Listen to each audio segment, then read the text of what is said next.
Muy buenos días, respetados estudiantes. Hoy vamos a conversar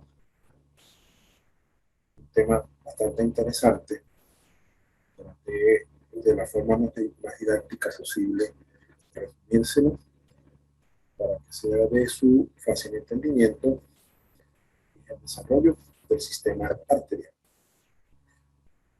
Justamente dice el tema 2021, el programa parte 1 y parte 2. Entonces, ver, digamos, la progresión de las diapositivas, bueno, que es solamente un tema para que ustedes también pues aprovechen y vayan enfocando progresivamente el desarrollo de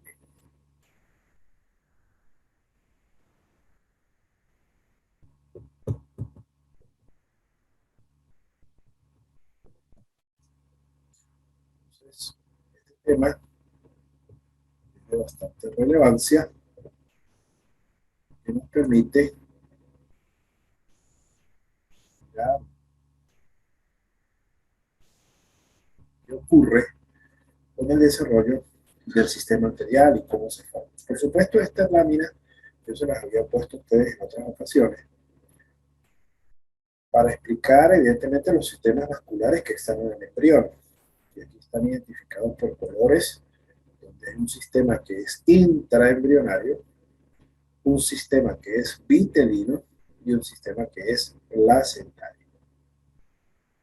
Esa es la forma como se tiene que enfocar cuando nosotros hablamos de los sistemas vasculares del embrión. Ahora, dentro del embrión existen sistemas arteriales, existen sistemas venosos, existen sistemas linfáticos.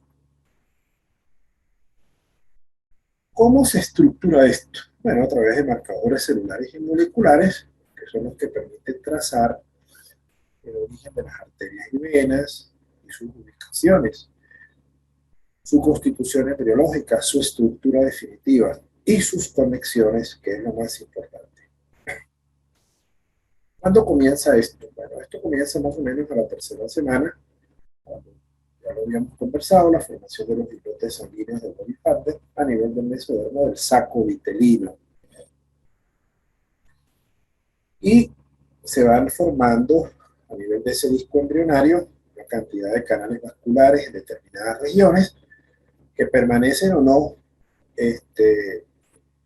ahí, dependiendo de las señales de inducción, porque ustedes ya van a ver más adelante como muchos de estos vasos sanguíneos se van obliterando y van desapareciendo para permitir la estructura definitiva de lo que va a ser el sistema circulatorio.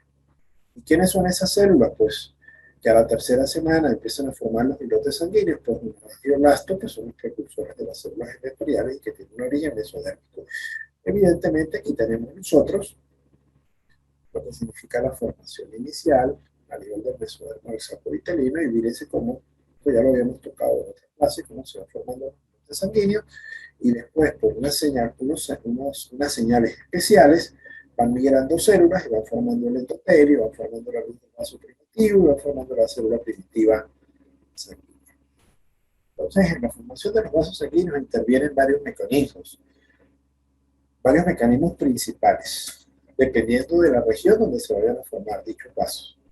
Entonces, cuando hablamos de vasos sanguíneos mayores, estamos hablando de la aorta, que es uno de los más comunes. Entonces, las aortas, ¿cómo se forman? Por una coalescencia. El término coalescencia significa agrupación, reunión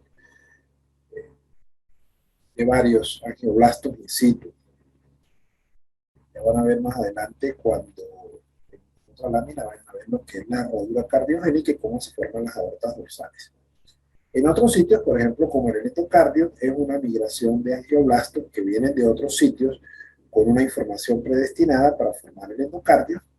Y a nivel periférico, en su mayoría, brotes vasculares de vasos más grandes preexistentes permiten la formación de unos vasos intersegmentarios.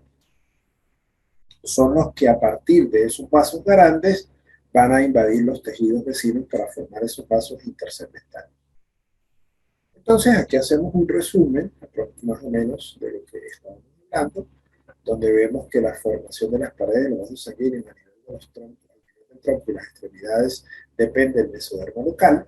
A nivel del sistema aórtico y la cabeza depende de la diferenciación del mesodermo, del ectodermo y la cresta neural, y que esas células mesenquimatosas perivasculares de aquellos vasos que nacen de unos vasos principales para ser intersegmentarios están inducidos por la angiopoietina 1, que produce un estímulo en la célula endotelial y que a través del factor de crecimiento derivado de las plaquetas produce una migración de células mesenquimáticas al endotelio vascular con una también inducción del factor de crecimiento transformante para una diferenciación de las células mesenquimáticas y entonces la estructura de esos vasos a nivel de su músculo, a nivel de los pericitos, a nivel de las adventicias, que son paredes que forman los vasos.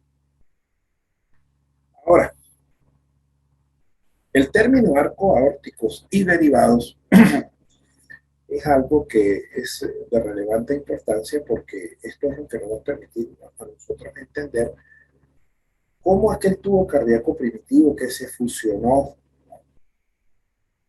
y, y después permitió la formación de muchas estructuras como los atrios, el ventrículo primitivo y el troncocono, van a cumplir su función y se van a conectar con otras estructuras para formar lo que son vasos sanguíneos bastante importantes que van a permitir la irrigación y circulación de diferentes tejidos. Esto comienza fundamentalmente en la cuarta semana, donde el bulbo cardíaco se continúa cranealmente por el tronco arterioso y este se dilata. ¿Okay? Después hay otra estructura que se llama saco aórtico, que es la que va a estar conectada con los arcos aórticos. Y esta estructura sobre todo la del saco, la de los arcos aórticos, transcurren por una estructura embrionaria que nosotros también hemos comentado y mencionado en algunas ocasiones, como son los arcos faringios, y van a terminar en los que son las aortas dorsales. ¿Cómo es este desarrollo? Entonces, fíjense. ¿Qué es el saco aortopulmonar? El saco aortopulmonar también se denomina aorta ventral. Es un ensanchamiento del extremo distal del tubo cardíaco y es el sitio de origen de los arcos aórticos. Es decir, une a los arcos aórticos con el tronco arterioso. Aquí vemos nosotros, más o menos para que empiecen a tener una idea de lo que son los arcos aórticos, y esta estructura está incluida en el mesénquima de los arcos faringios. Bien, pero antes de seguir adelante y para que ustedes más o menos lleven la orientación, yo les quiero mostrar este esquema. Fíjense, aquí están los arcos aórticos, aquí está el saco aórtico y aquí está el tronco arterioso.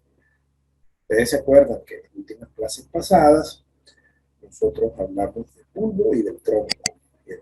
Hablamos del bulbo arterioso y que ese bulbo arterioso tenía un tronco y tenía un cono. Eso no puede quedar separado. Entonces el saco aórtico contribuye a esa unión. ¿Okay? ¿Qué es lo que ocurre?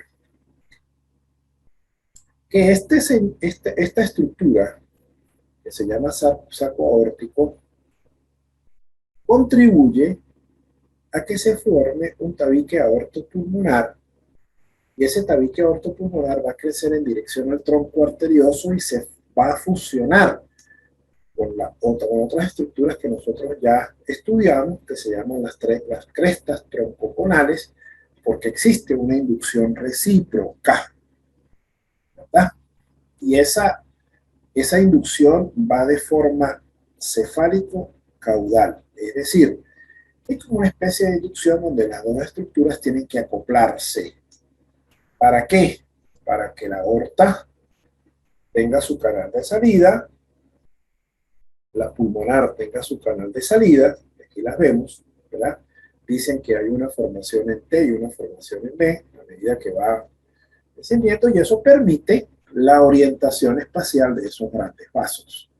¿Y cuál es la función de esto? ¿Cuál es la función de esto? La función es que determine que el cuarto par de arcos aórticos, como lo vamos a ver adelante, quede conectado con la porción derecha del tronco arterioso, ¿verdad? Y que el sexto par quede conectado con la porción izquierda del tronco. Entonces, esto es lo que va a permitir la orientación espacial de la aorta y de la pulmonar. Entonces, es lo mismo que nosotros estamos conversando en esta lámina. ¿Verdad? Entonces, la mayor parte de las grandes arterias se originan de las paredes del saco aórtico pulmonar y del tabique aortopulmonar, mientras que el tronco arterioso solo interviene en la formación de la porción proximal de la aorta y del tronco pulmonar. Esto es lo más importante para que ustedes entiendan. Entonces, ustedes analizan esta lámina, analizan estos tres enunciados y cuando ustedes pasan para acá, ustedes se dan cuenta cuál es la importancia. En la mayor parte de las grandes arterias se originan de las paredes del saco aórtico pulmonar y del tabique aortopulmonar, mientras que el tronco arterioso solo interviene en la formación de la porción próxima de la aorta y del tronco. Muy bien, ¿qué son los arcos aórticos? Entonces ahora sí vamos a seguir en materia, pero yo tenía que explicarles en esas dos laminitas, porque si no entonces ustedes espacialmente no van a entender por qué se produce la conexión, no van a entender cuáles porciones aportan la porción distal y la porción proximal y puede crear confusión. Entonces, bueno, ¿qué son los arcos aórticos? Pues son arcos vasculares, surgen del saco aórtico y drenan a las aortas dorsales. La formación, la estructura, la remodelación, todos los cambios siempre se van a producir desde un gradiente cráneo-caudal. Y ellas van a transcurrir en el mesénquima de los arcos faringios, y va a tener una identificación cefalocaudal del 1 al 6. Esta lámina es sumamente interesante. Fíjense que esta lámina, ¿por qué la traje a colación? Mire dónde está la herradura cardiogénica, mire cómo se están formando las aortas dorsales, ¿verdad? Por eso es que la herradura cardiogénica, cuando se produce la flexión del embrión, se viene para acá, para la región ventral, y cambia su posición definitiva. Y fíjense lo que va pasando, ¿no? Las aortas dorsales se van formando por esa coalescencia de células mesenquimáticas, se produce la flexión, sigue la flexión con el plegamiento del tubo cardíaco. Esto todavía no se han conectado, fíjate que esto está totalmente separado, no se han conectado aún, hasta que se produce la fusión de los tubos cardíacos primitivos con las aortas dorsales, y aquí viene el componente venoso. Cuando esto ocurre, pues existe la fusión del tubo cardíaco primitivo y entonces viene la formación del atrio, del ventrículo y los tubos cardíacos.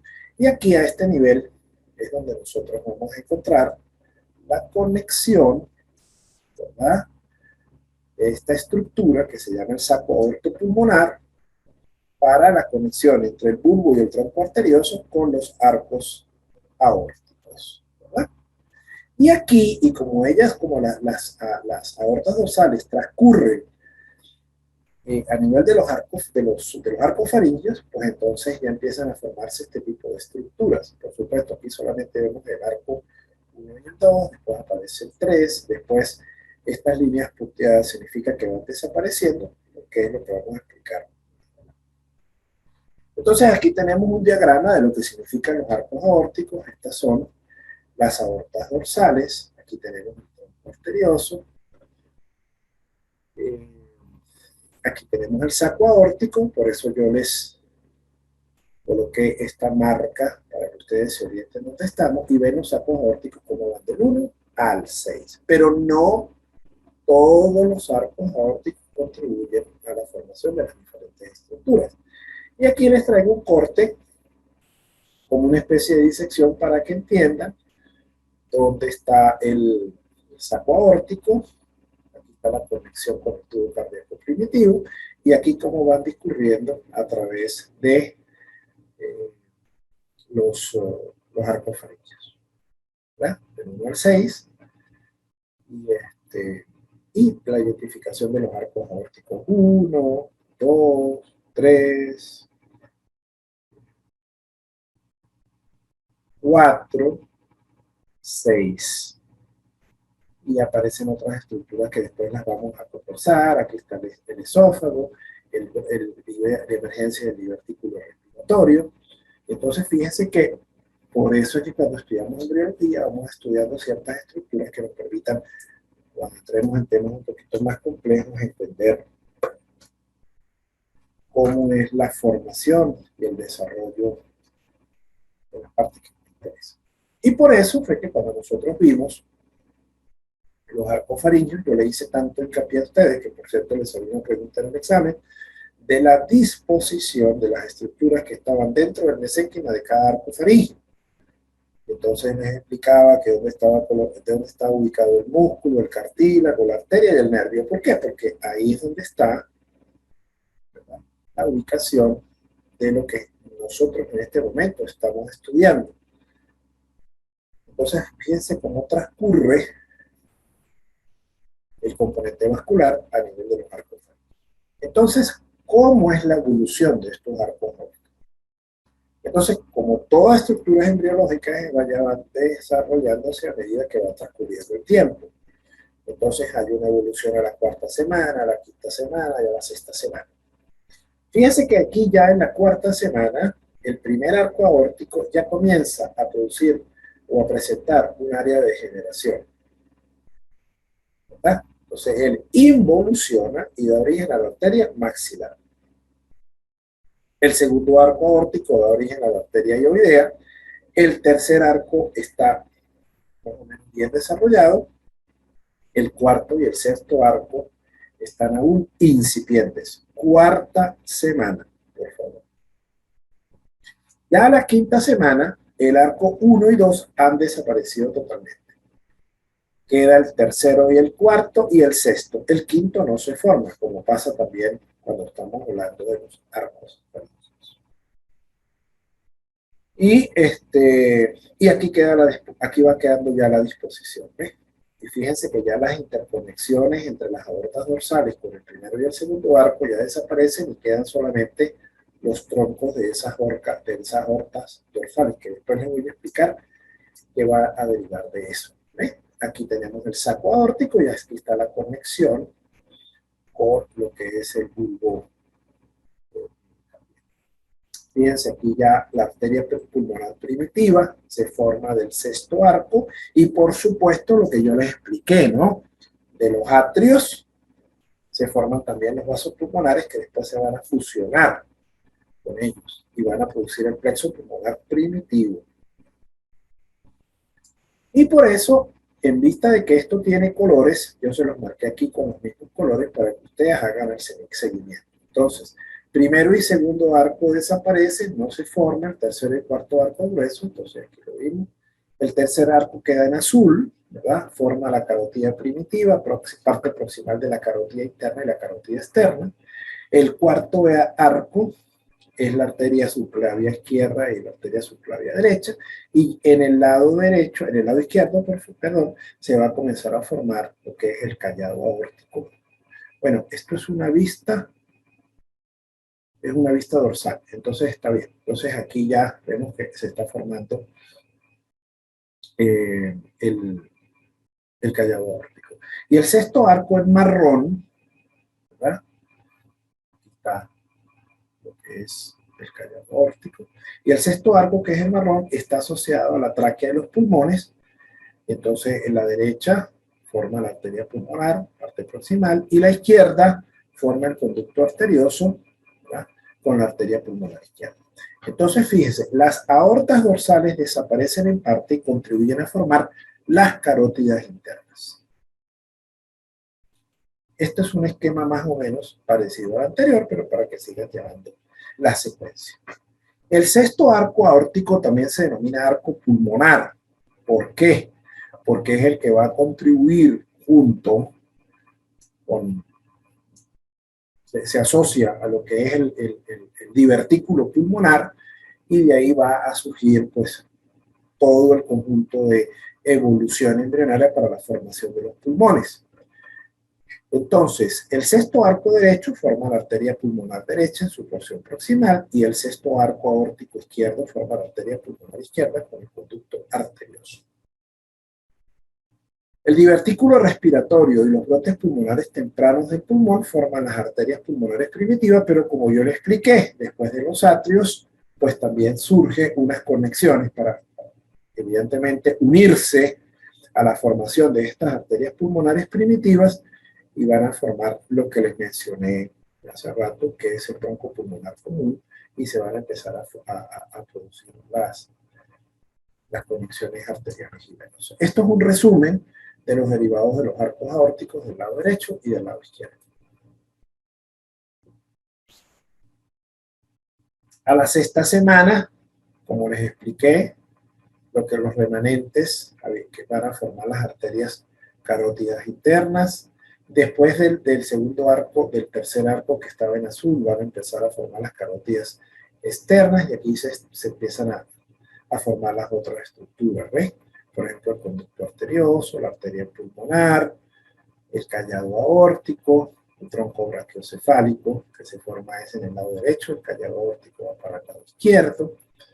Aquí desembocan las arterias carótidas primitivas, forman la arteria subclaviana. Y aquí está el conducto arterioso.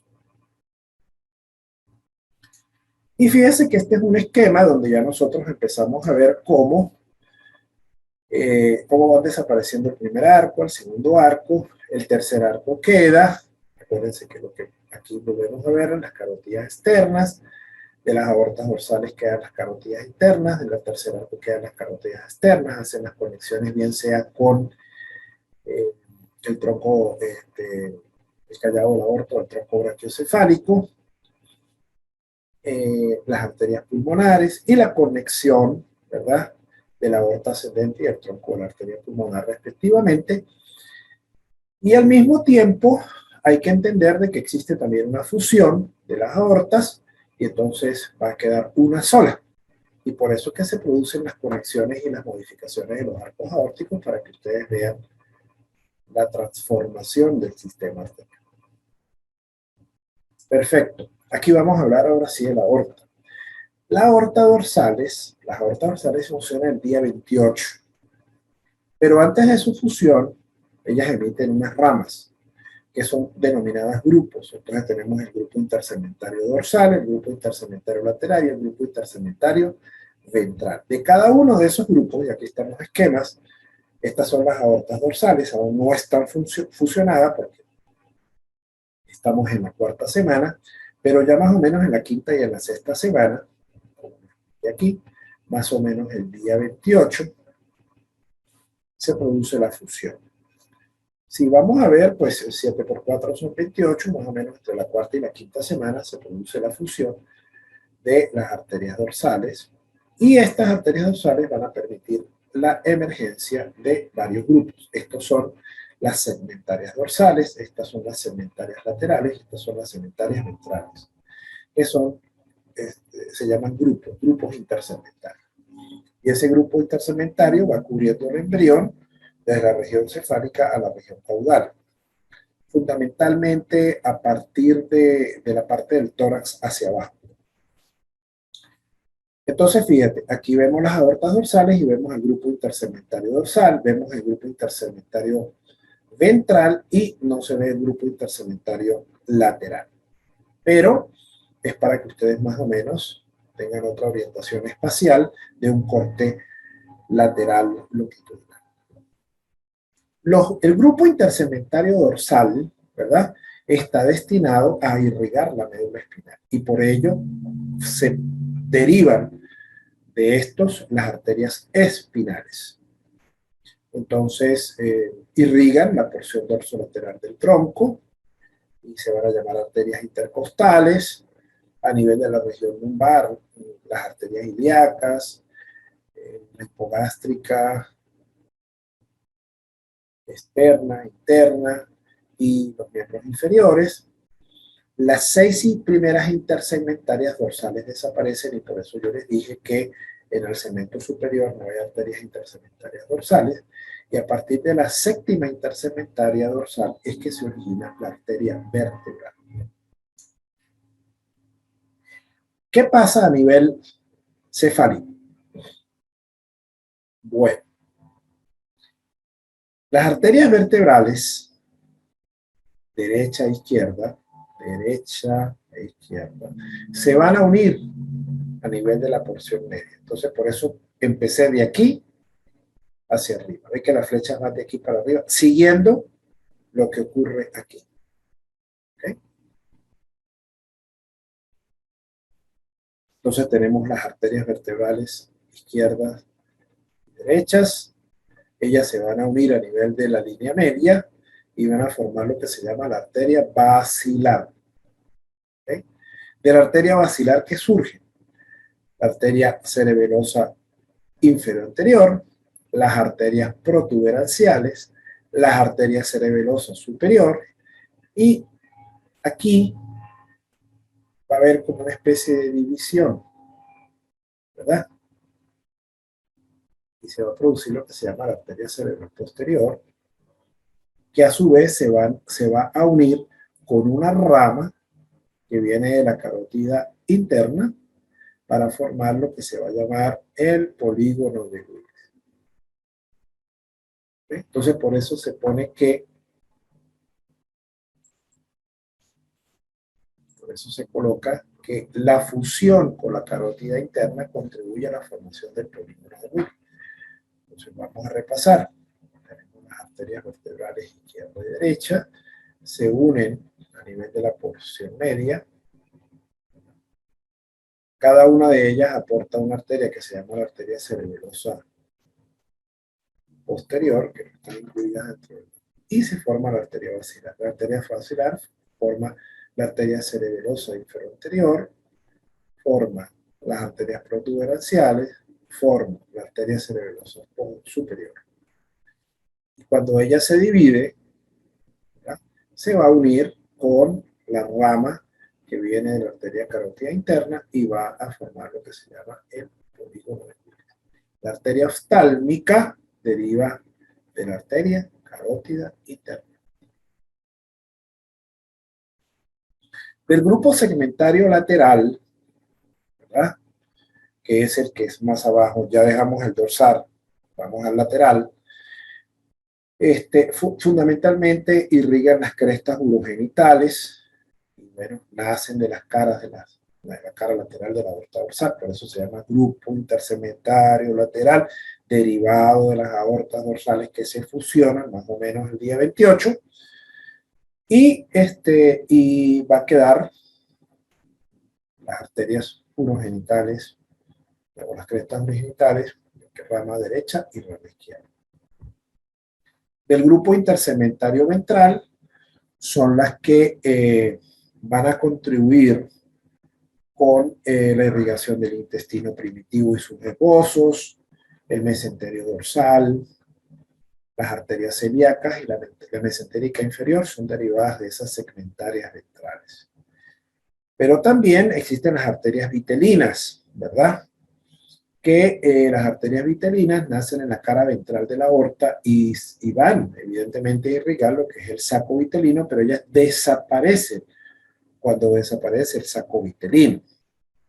Y de esa oclusión o desaparición, como se puede decir, del saco vitelino, va a quedar un remanente, un vestigio, que se llama la arteria mesentérica superior, que irriga el intestino medio. Esta arteria mesentérica superior es muy importante, porque cuando nosotros veamos el tubo digestivo primitivo y veamos el intestino, lo que se llama el intestino medio, para llamarlo de alguna manera,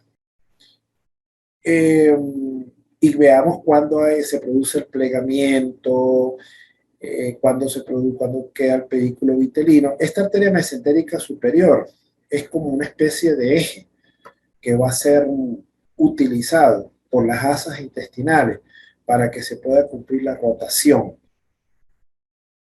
Eso lo vamos a explicar más adelante cuando veamos intestino medio y yo les explique cómo es la rotación de las asas intestinales para que puedan quedar en la posición habitual, por qué la arteria mesentérica nos sirve a nosotros como eje, cómo ella va a contribuir a que eso se mantenga, qué puede pasar cuando esa arteria mesentérica superior no cumple su objetivo o cuando no existe.